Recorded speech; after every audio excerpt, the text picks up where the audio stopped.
Boldwood presents The Bridge Between Friends, written by Norma Curtis and read by Claire Morgan. Chapter 1. Summer 1992. Cora had been talking about her big birthday for months, and for that reason everyone was either invited or they invited themselves.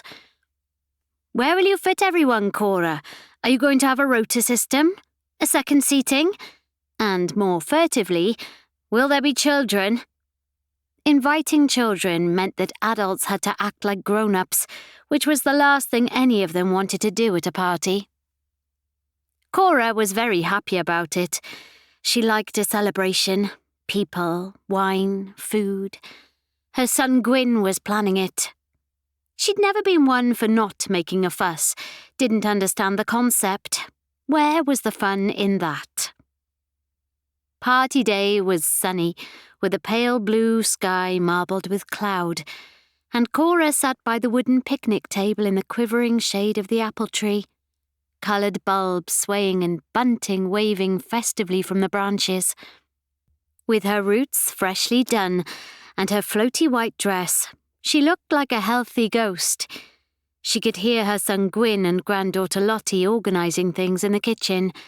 She was keeping out of the way. It was her birthday, after all.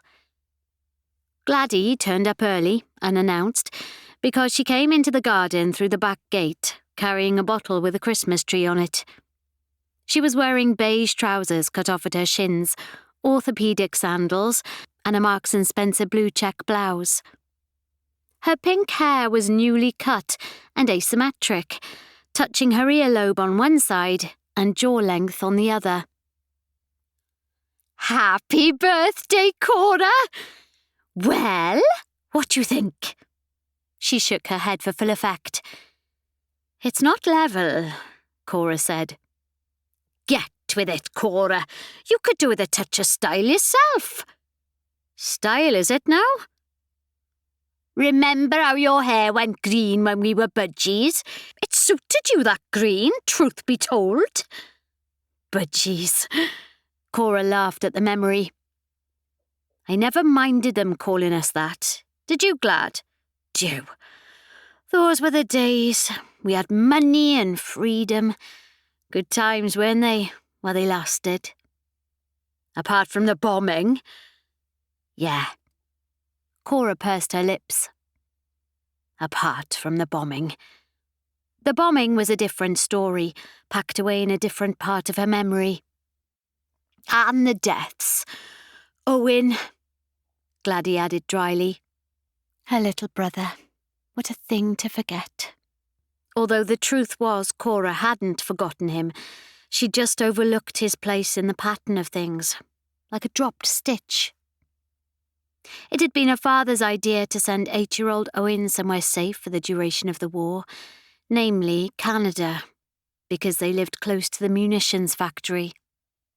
It was a prime target for the Luftwaffe. When that was hit, they'd all be blown to kingdom come. Her father reasoned that the boy would come back fresh when it was all over, nerves untarnished by bombing, and, more importantly, all in one piece. He would need to be. The country would have to be rebuilt, and there was no knowing how many men would survive to come back home. That's what her father said. And they would need every one of them.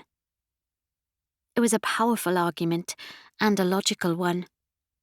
What man wouldn't want to save his son if he had the chance? Gladdie put the Christmas bottle bag on the picnic table with a thud. "Here's your present.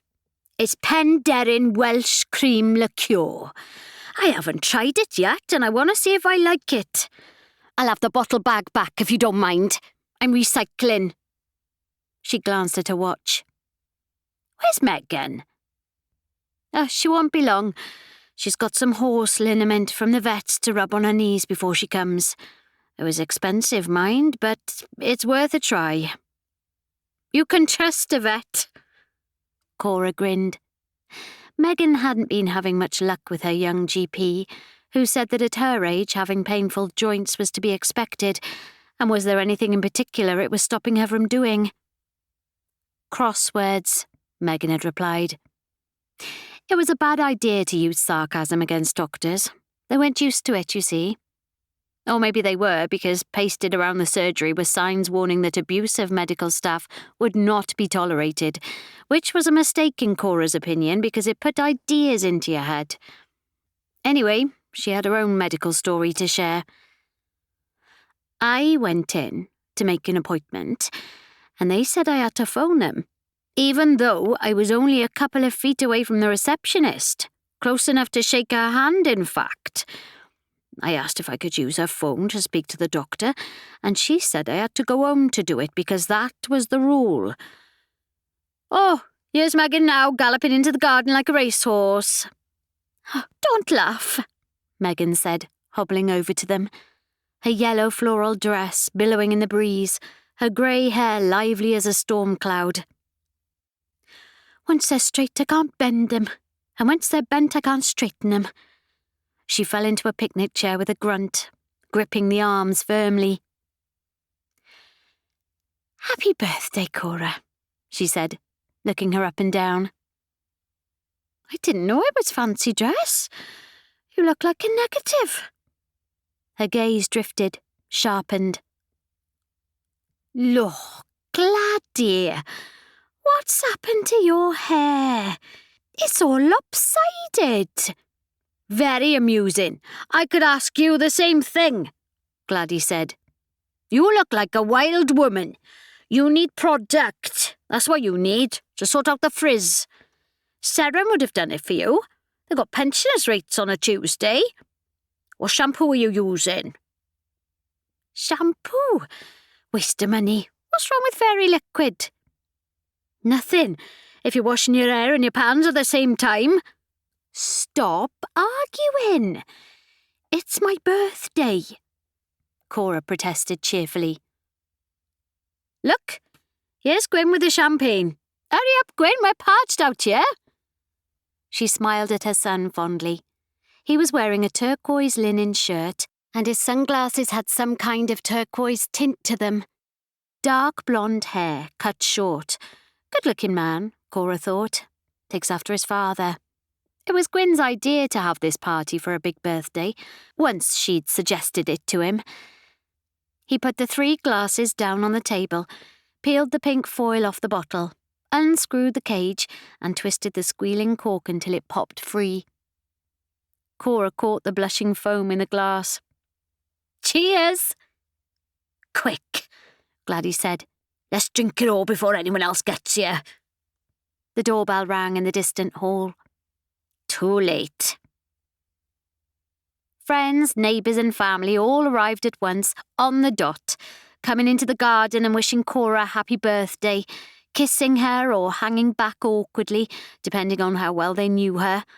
And moments later they were milling around happily with glasses or bottles in their hands. Elisavet was there too, the cleaning lady the 3 of them shared. She wasn't wearing the usual white hairband, which made her look like a nun, so for a moment Cora couldn't place her. She was clasping her hands in front of her and wearing a dark trouser suit. Her long black hair was loose and lavish around her face. She looked very smart, very calm, oddly official. You came, Cora said. Yes, Elisavet replied in her usual serious way, and gave a brief nod of acknowledgement to Gladdie and Megan. Cora, Gladdie and Megan looked up at her with interest, hoping for a smile. Elisavet stared back at them. Her dark eyes seemed to absorb the light. Help yourself to a drink, Cora said quickly, and started waving wildly to Gwyn. Gwyn! Gwyn! Get Elisavet a drink, will you? Anything she wants. Good old Gwyn. He strolled over amiably. Hello, Elisavet. I've heard a lot about you, he said. What are you having? They carried on watching the 2 of them for a few minutes to see if they could catch Elisavet smiling, and then they gave up, distracted by food, wine, conversation, cream liqueur. Cora chewed the edge of her thumbnail and screwed up her nose. Did it seem as if I was trying to get rid of her? Yes, Gladdie said. Good-looking girl, isn't she? Megan said thoughtfully. But I think we annoy her. Really? It was a disturbing thought. How could we? We're lovely. Cora glanced up through the branches, expecting to see dark clouds between the bunting and the coloured bulbs, but the sky was still summer blue. Mid-afternoon came. The sun had moved around the garden, shifting the shade, darkening the grass, and the opportunistic wasps were darting around, stealing crumbs from plates.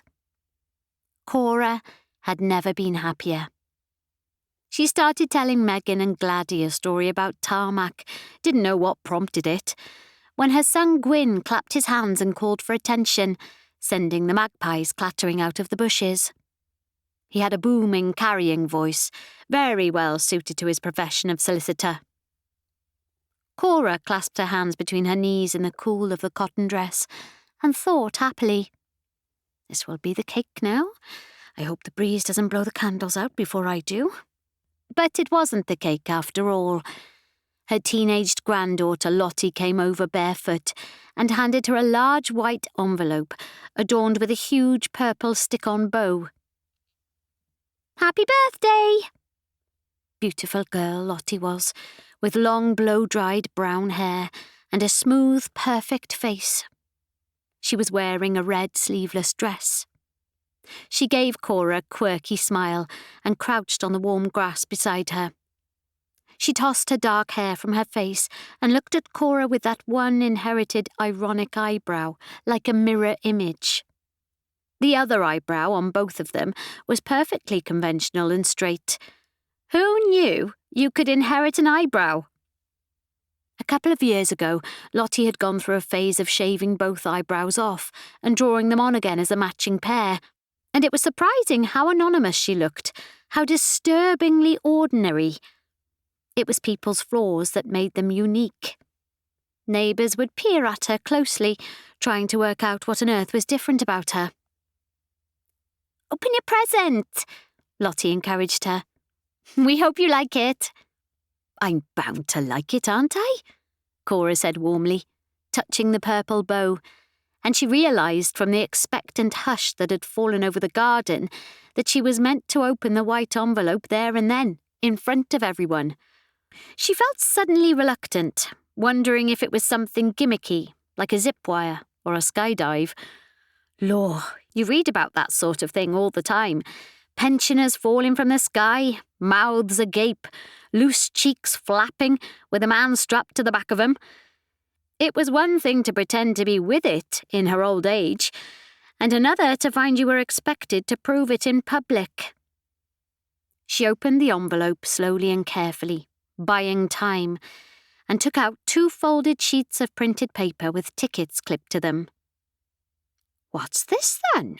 she appealed, holding the papers at arm's length. "I haven't got my glasses on me." "Tickets to Island Farm Camp," Lottie explained. "They're having an open day, and we can go there and have a look around." "Oh, Island Farm Camp, is it?" Cora marvelled. "Well, I never." The words seemed to stretch over the years like an ancient language, reminding her of the thrill of adventure, recounting the passion and the fear of being young. The camp had been abandoned and overgrown for decades now, and they had got so used to it being there that they no longer saw it. But recently the place was being brought to life again, and, as proof, here were the tickets. The printed sheets trembled in her hand. Well, who'd have thought? She glanced up at her son Gwyn and saw the look on his grown-up face, the look of a boy wanting to please his mother. And she smiled at him because he did please her. He'd always pleased her in every one of his guises. Baby, schoolboy, teenager, solicitor, father. Through the ever-changing roles, and despite the tumult of life, Her son had kept within him the same solid core of soundness and loving decency. She looked down at the sheets of paper, unclipped the tickets and studied them intently, even though she couldn't read them, lost for words. I'm going back to Island Farm. And when she looked up again, everyone was still crowding around her expectantly, silently, studying her, waiting for her reaction. She realised then that they were in on it, this gift, and had been all along. Well, she said, fanning herself with the papers. My word, this is a surprise. Thank you.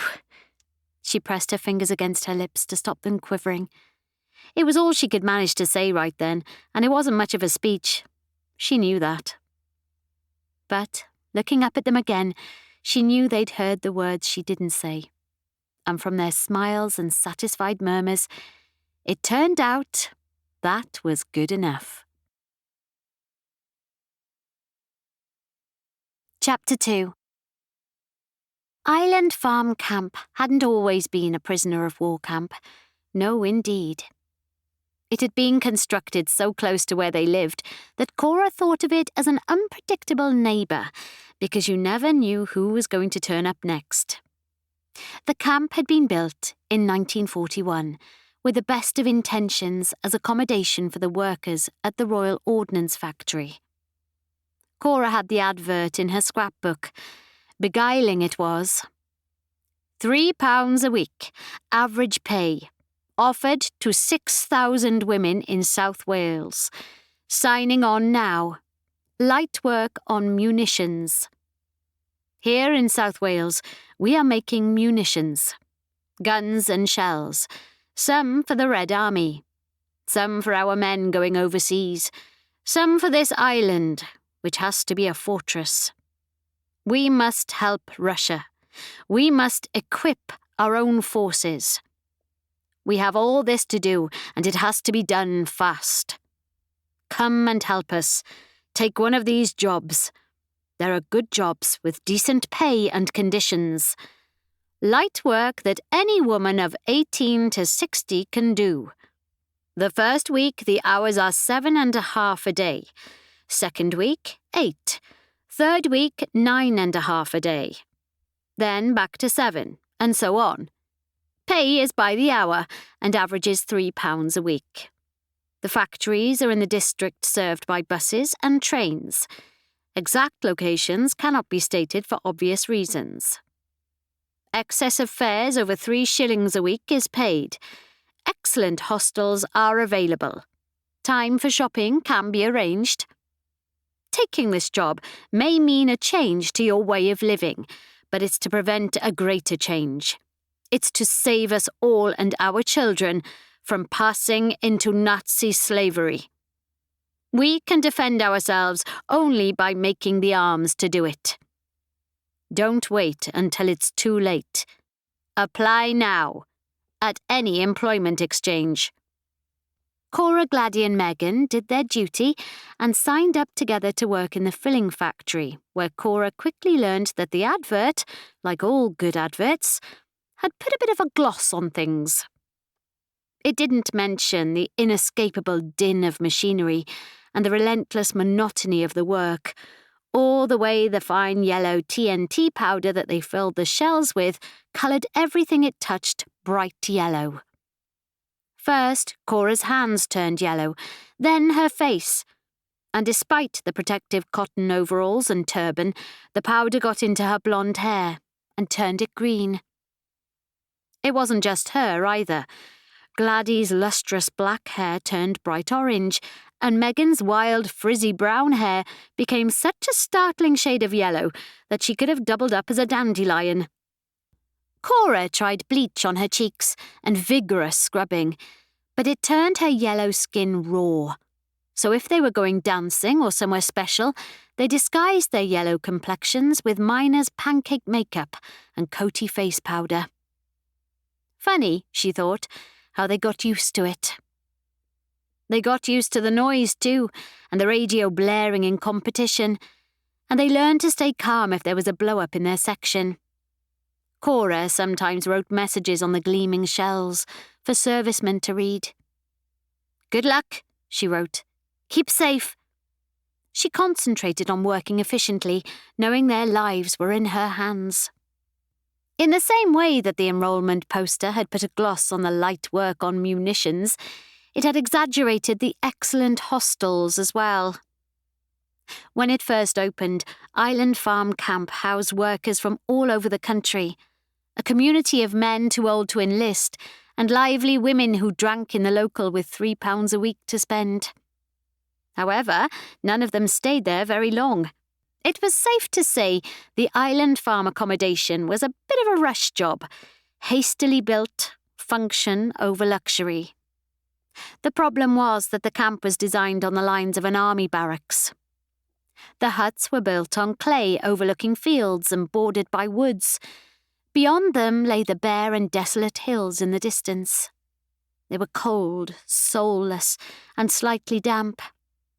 Cora heard rumours that the camp was haunted, even though no one had lived there for very long, never mind died there. Gradually, the stream of people being ferried to and from the camp dwindled, and the war workers opted for travel on the buses and trains instead. Much better.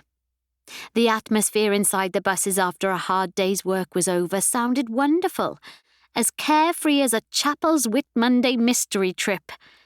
There was singing, a knitting competition, gossiping, and a cheerful community feel because they were doing their bit for the war effort. And better still, for the first time in their lives, making good money as well. Better money than the miners were getting, as a matter of fact. Sore point. The huts gradually fell into disuse. They remained empty until one day the Americans came and made them interesting again. What a shiny bunch of men those GIs were, wolf whistling at them as they passed on their way to work. Gladdie fell recklessly in love with a Texan named Charles, who courted her with gifts, and their romance was straight out of a Hollywood film, a movie, as Charles called it. Cora smiled when she thought of the GIs. Clean and bright and cocky they were, with sweet chewing gum breath, boldly showing off their moves in the Star Ballroom and teaching them to jive on a Saturday night, seducing them with their loud film star accents. For a while, Island Farm was the most glamorous place in Wales. Cora would go as far as to say the most glamorous place in the world outside of America, until the GIs were remobilised to fight in the D-Day landings. Whoosh! They left as quickly as they'd come. And after the vast and terrible slaughter on the beaches of Normandy, Cora tried not to dwell on what happened to them after that. After D-Day, Island Farm filled up again. It became a prisoner of war camp for captured Italian soldiers. Lovely they were, Cora thought, with their tanned skin and their smooth hair, and eyes dark as a Welshman's, standing behind the railings and barbed wire saying beautiful things in Italian, or at least things that to her sounded beautiful. They were happy to be there, happy to smile at Welsh girls, happy they didn't have to fight. But, as lovely as they looked, they were reluctant to work on the farms, and when encouraged to put their backs into it, they sabotaged machinery to remind the Welsh exactly whose side they were on. See, the thing about people, even good-looking ones, was that you never really knew. And one evening, as Cora walked past on the way home, she saw the huts were deserted again. The Italians had left as quickly as the GIs. A short while later, in November 1944, when the days were short and the nights were bitter cold, the German prisoners of war arrived by special train in Bridgend Station, and Island Farm was renamed Camp 198. And everything changed. Chapter 3. The garden was almost dark now, and of Cora's party guests, only the 3 women were left outside.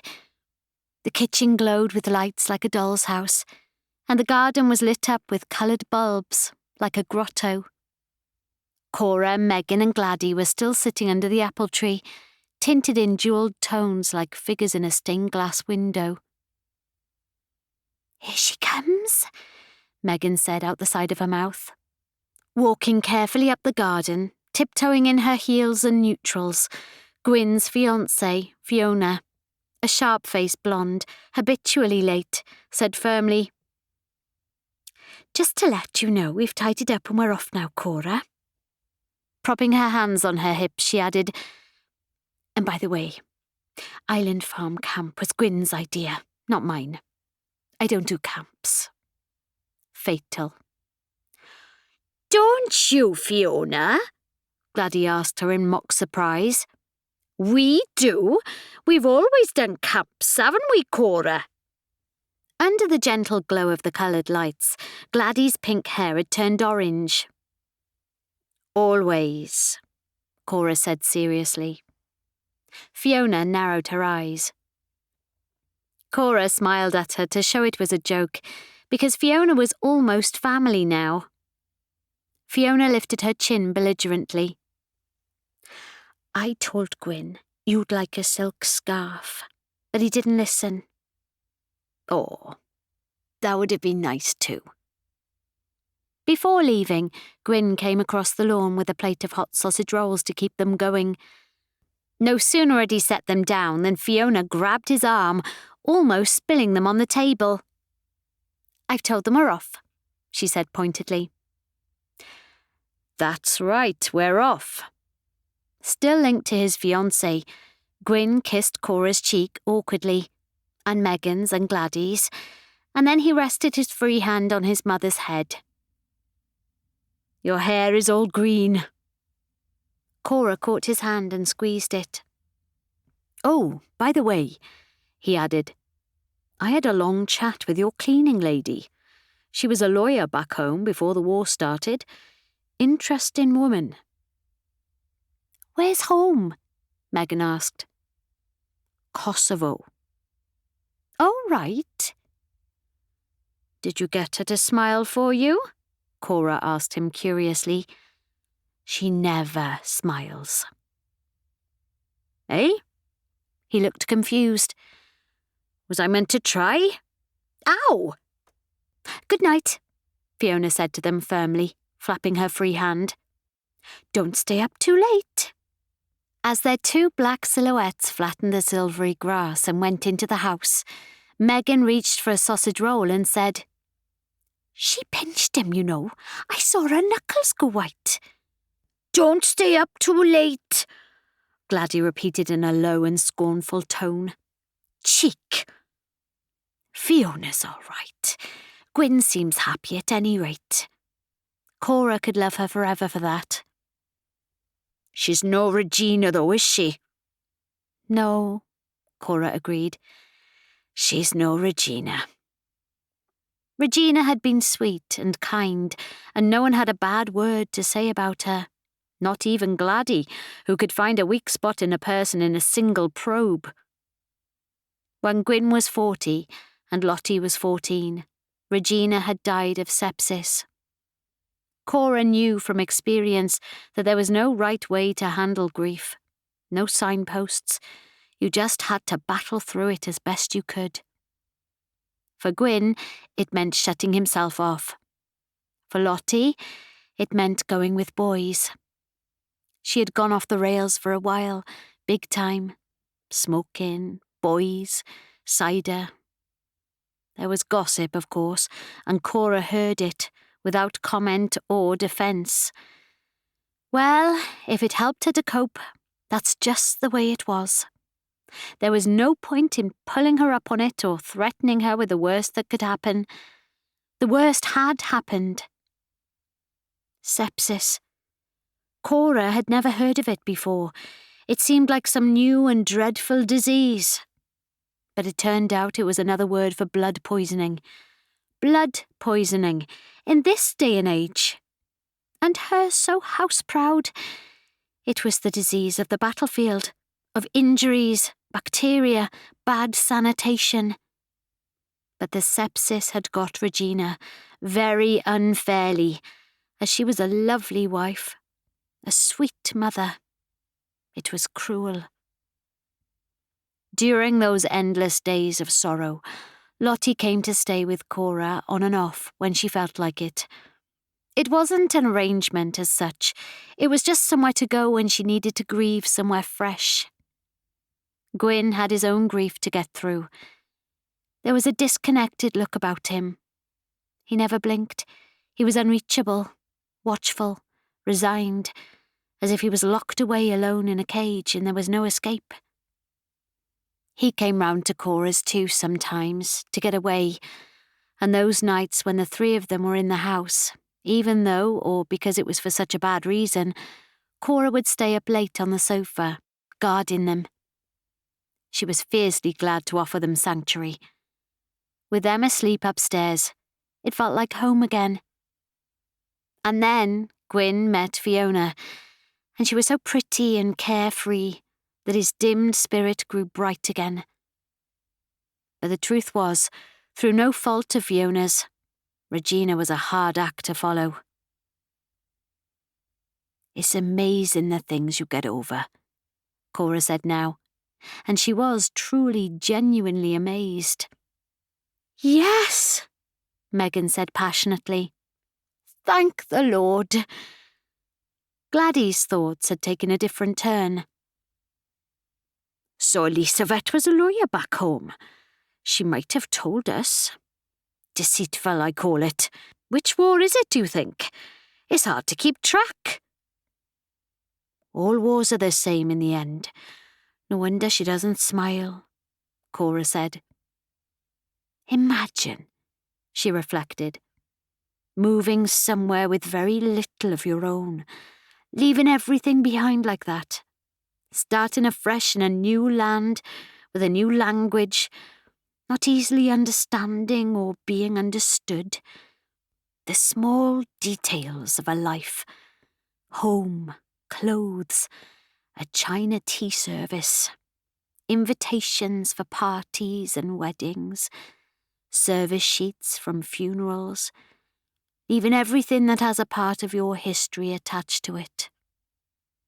She suddenly remembered Elisavet's question to her, the only question she'd ever asked her now she thought about it. Was he a soldier? A night breeze rocked the glow of the lights.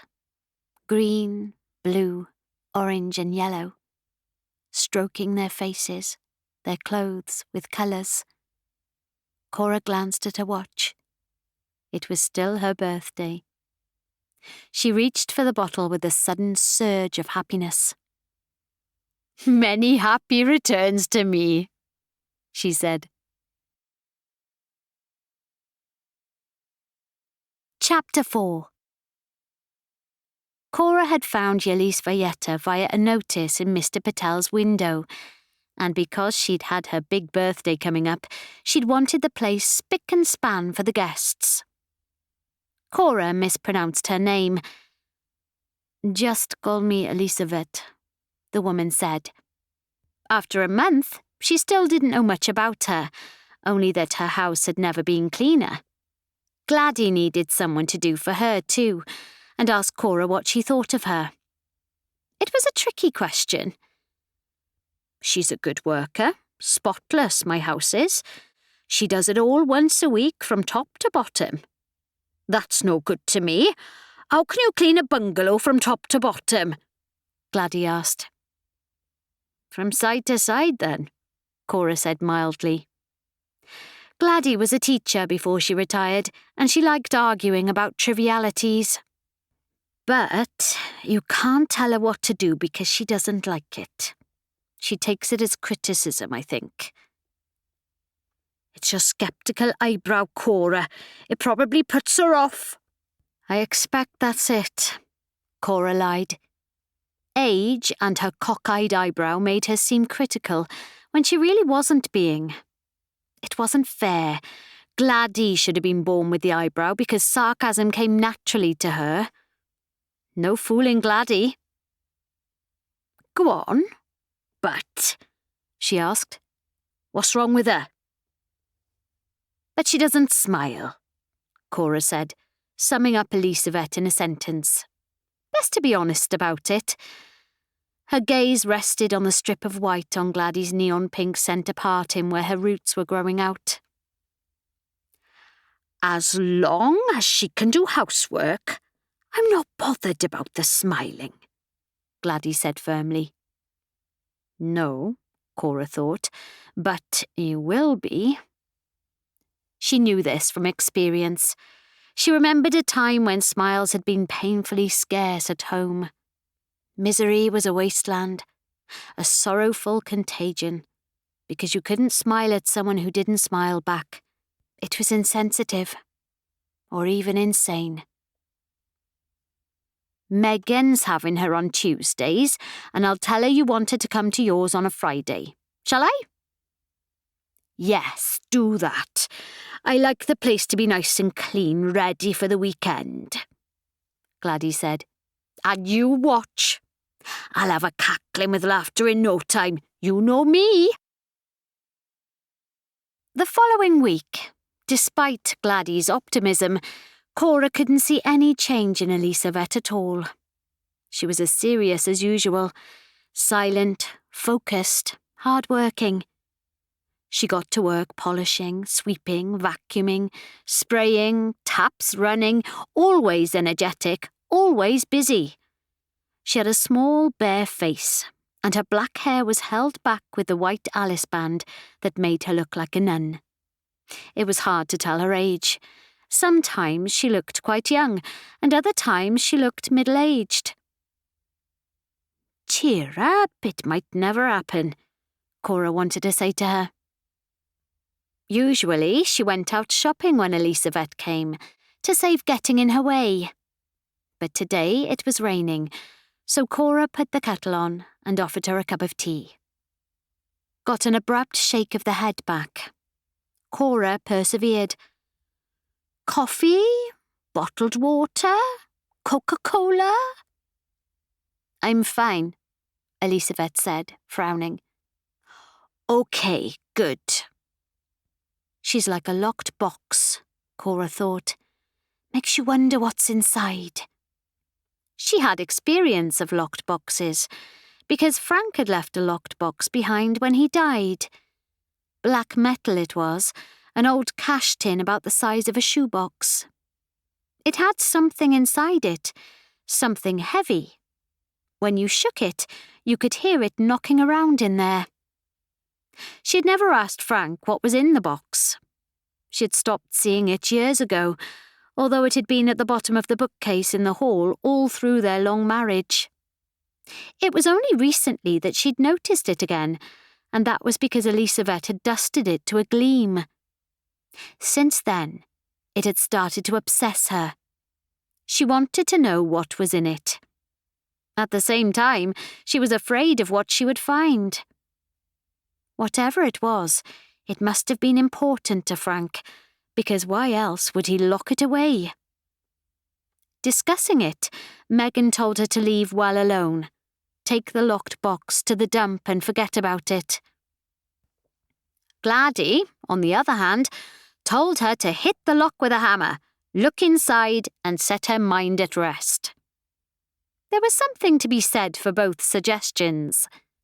With nothing to do on this rainy day except to keep out of Elisavet's way and seem busy, Cora went to the oak bookcase to fetch the shiny tin.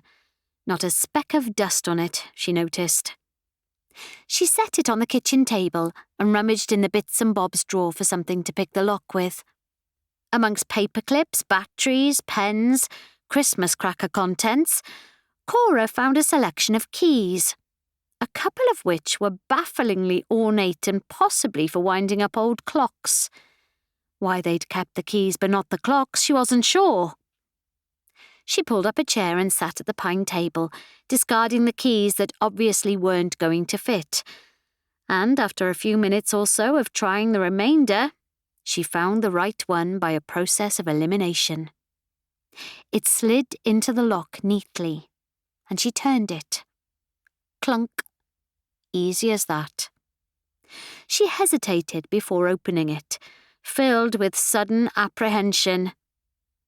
What was she expecting the box to reveal? In her heart, her biggest fear was that she would find something that would make her see Frank differently, make her realise that in death she'd never known him at all. Having already lost all of him, she was afraid of losing more of him. It was ridiculous, really. She stared at the rain-streaked window and listened to the approaching drone of the vacuum cleaner. Before she could get to her feet, the vacuum cleaner whined down into silence in the hall, and Elisavet came into the kitchen with a yellow duster in her hand, looking surprised to see her.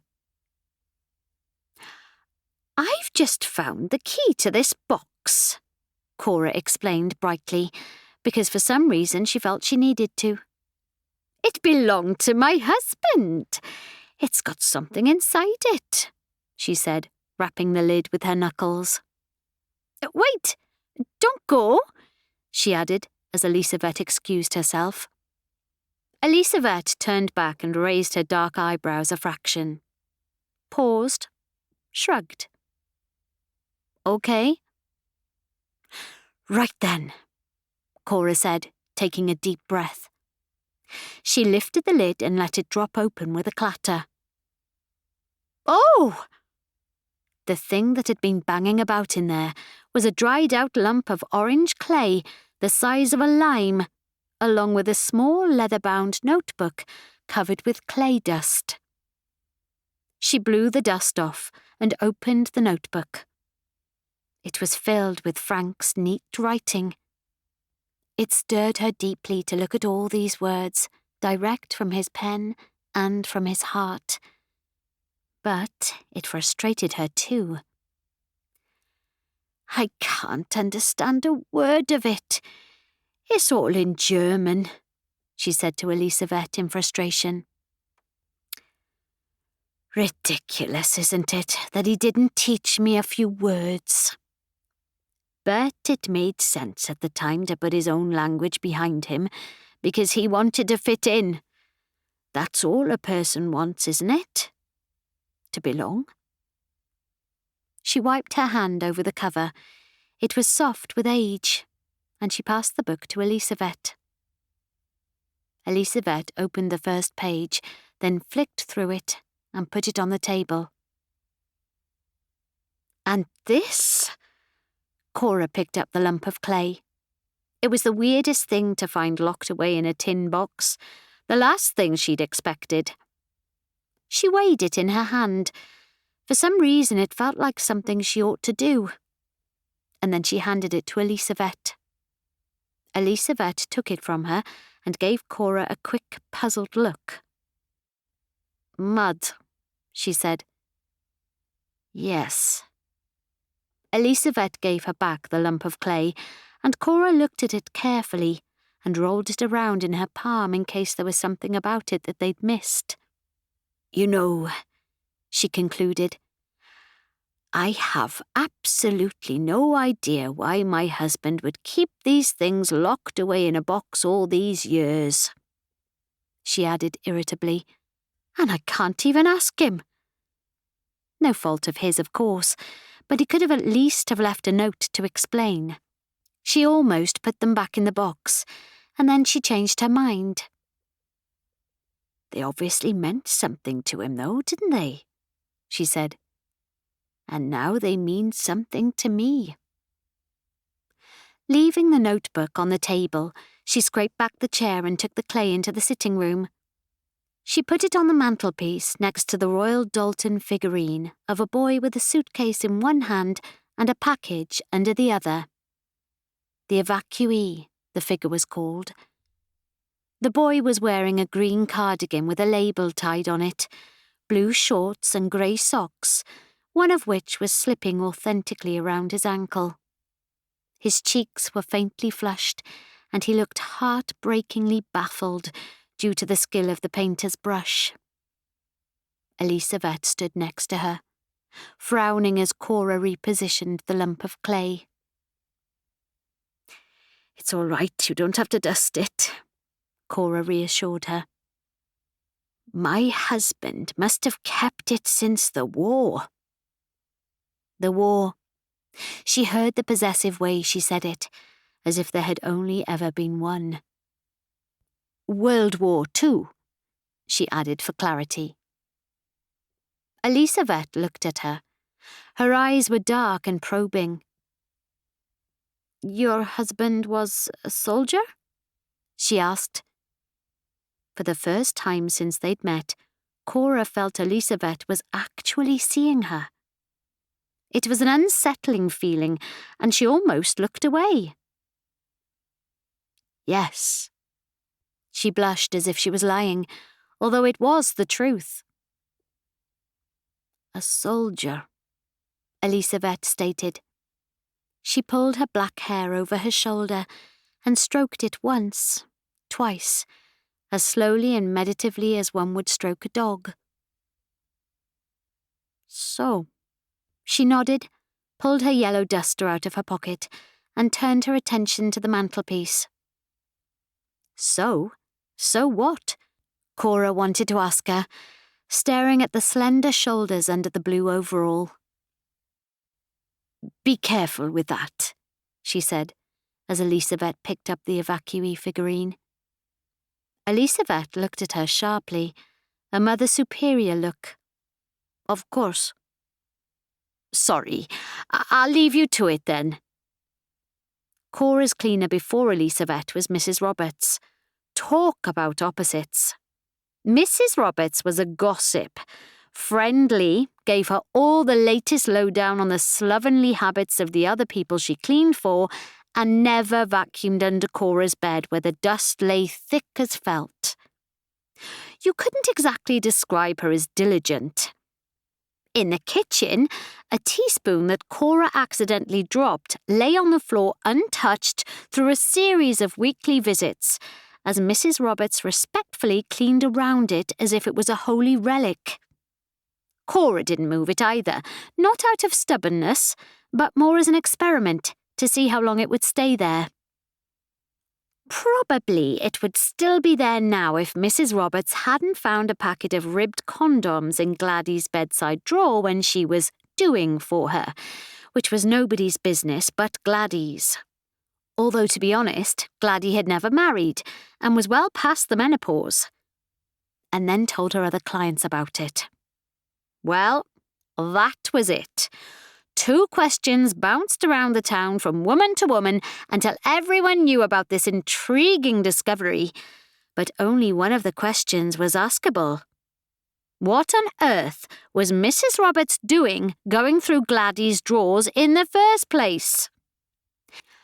Gladdie confronted Mrs. Roberts in the spa shop, and to save face in the ensuing counter-accusations, Mrs. Roberts handed in her notice on lined paper in purple felt tip.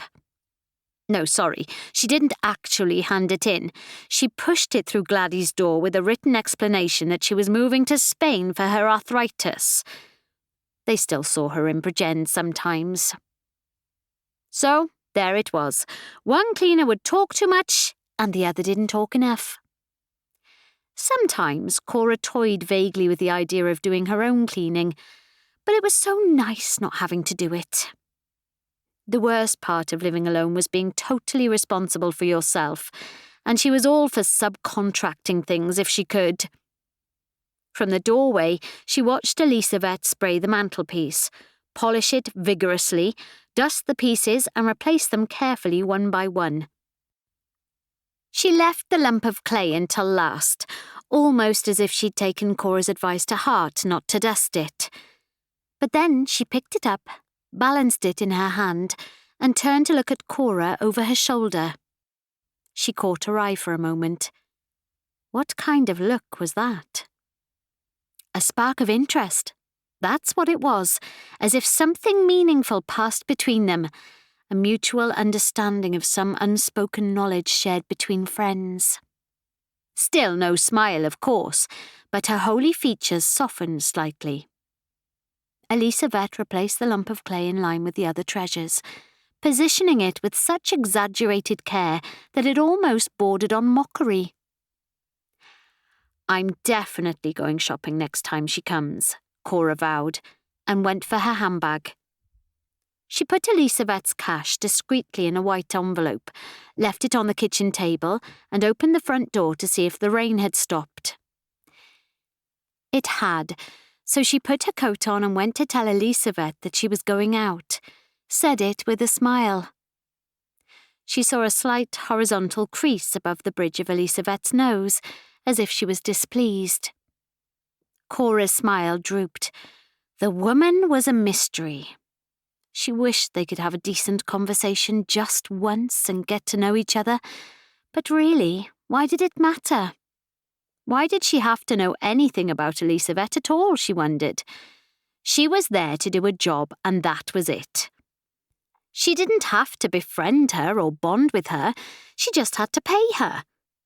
She could appreciate her hard work without knowing anything about her at all. On the other hand, she wanted Elisavet to like her. That's what a smile was all about. It was an exchange of good feeling, the shortest distance between two people. Wanting Elisavet to like her gave Cora a feeling of anxious uncertainty, like the early days of courtship. Their relationship was wholly unbalanced. She knew nothing whatsoever about Elisavet, but Elisavet knew all about her. Her house, her possessions, her general character, her discretion in putting the cash payment in an envelope.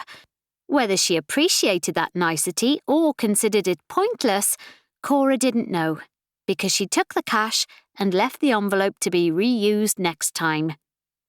But she had eradicated the fluff under the bed, and whenever a beam of sunlight came in through the window, it shone bright and pure, dust-free. Elisavet was a sort of cleansing religious experience, an angel. Cora buttoned her coat. "I'm off. I've left your envelope on the table." "OK." On the way out, Cora looked at herself in the hall mirror to see herself through Elisavet's eyes. The hall mirror was particularly kind to her wrinkles. She had an inoffensive face and honey blonde hair from the hairdressers.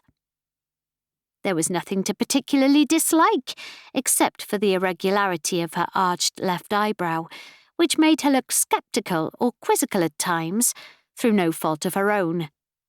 She stared at herself ironically for a moment, and sighed. "Well, there we are," she said aloud. Chapter 5. Gwyn's surprising revelation that Elisavet was actually a lawyer really shouldn't have made any difference. But it did, because now Cora felt obliged to tidy up a bit before she came. It was embarrassing for the woman to have to do these menial tasks, and the least Cora could do was make life easier for her. She put the dishes away and propped up her birthday cards on the kitchen windowsill, where the breeze had blown them down. Come in," she said heartily when Elisavet arrived. No response, as if she had no time for earthly matters.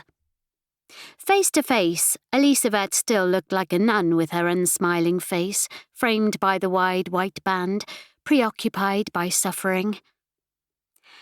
"I'm sorry we didn't get much time to talk on Saturday," Cora said. The truth was she'd had plenty of time, but never mind that now. She followed Elisavet into the sitting room. "My son said you had a nice chat." Elisavet frowned at her and tilted her head slightly, as if she was trying to make her out. She took her blue overall out of her bag, unfolded it, put it on and buttoned it up. Said nothing. Then she busied herself retrieving the yellow duster and Mr. Sheen. Cora could hear the ingratiating way she was talking to her. Couldn't help herself. She was trying to be friendly. Next thing she'd be wringing her hands obsequiously, and what was the point? It was funny, really, to be so very anxious to please. But she's a lawyer. She gave Elisavet a smile and a playful nudge. "Now it's your turn to say, 'Yes, your son's a lovely man, you've brought him up well,'" Something like that, she prompted. This was the kind of thing she'd say to Gladdie or Megan. Elisavet's frown deepened. You want me to say those words to you? She asked seriously. No, never mind. Cora felt like an idiot. It's a joke. A joke, Elisavet said contemptuously, breathing hard and turning to the mantelpiece.